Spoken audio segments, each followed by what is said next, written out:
Here's the thing that I thought of the other day about Phil. Here's what I thought of the other day about Phil. Is what a shame of what's become of a guy who just had nothing but smiles, and he had those big old sunglasses, aviators on, thumbs up and everybody as he's winning a championship last year in that pandemic year, which we're still in. I guess I should stop referring to past years as pandemic years. We're still in it. But I mean, just seeing him, the gregarious Phil, the happy-go-lucky Phil. That might not be the real Phil. Who knows? But we as fans, and him at the match with Brady and Rodgers and DeChambeau. We came on the air here the day after, and I'm like, what a career he will have as a broadcaster. So good. He makes you smarter. He knew how to move the event along. He knew how to keep it going. He knew how to chop it up with the guys, but also knowing that there is a listening and viewing audience at home who would love to get in on what they're talking about. He let us in. He was wired up. He was coaching them up. He was also getting in their grill. He made it a far more entertaining product. And I thought to myself, when he's done playing or he's beginning to finish playing, he should go on a tower. I said that. This week, Sir Nick Faldo said he's retiring from broadcasting after 16 years at CBS, meaning there's going to be a seat next to Nance. And I thought to myself, that could have been Phil's if he wanted. Obviously, who knows if he wants to do that? It is a grind. But if he's willing to go on the tour and play,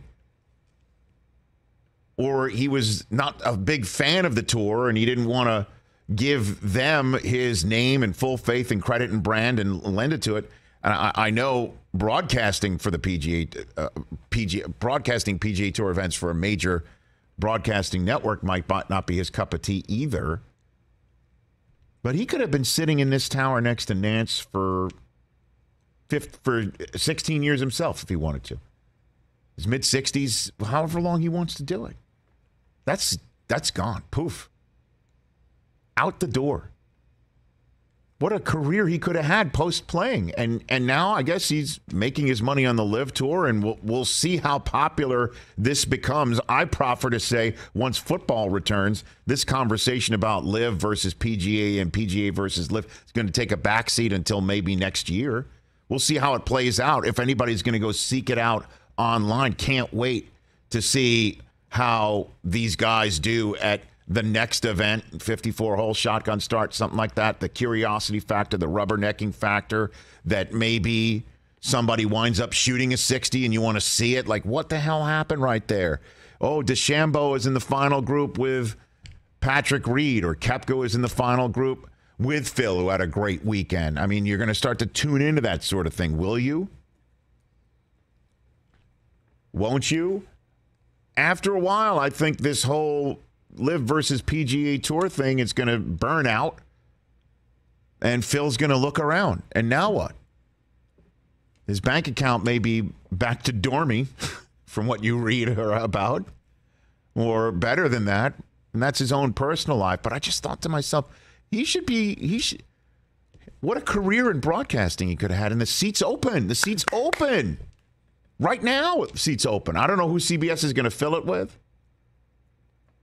That's what I thought. Like Trevor Immerman is taking over next year. Trevor Immerman. There you go. I had no idea. Masters champ. Okay. And I'm sure Nance and him will be a terrific listen, and because Nance makes everybody look great. He's been doing the match broadcasts, and he's been great. I've enjoyed his. Yeah. It's terrific. But Phil would have been just the guy. I mean, we would have been listening to him for ever and a day. Making us smarter, being funny, talking about when I was here, when I was there, when I did this, when I did that.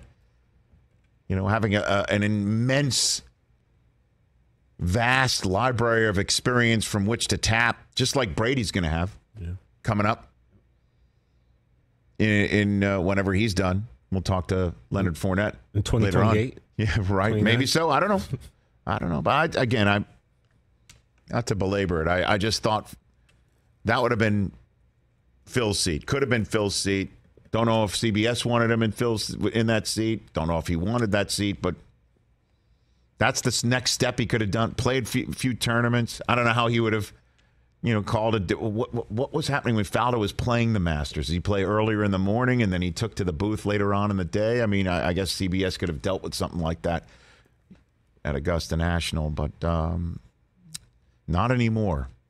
That birdie, if you will, has flown.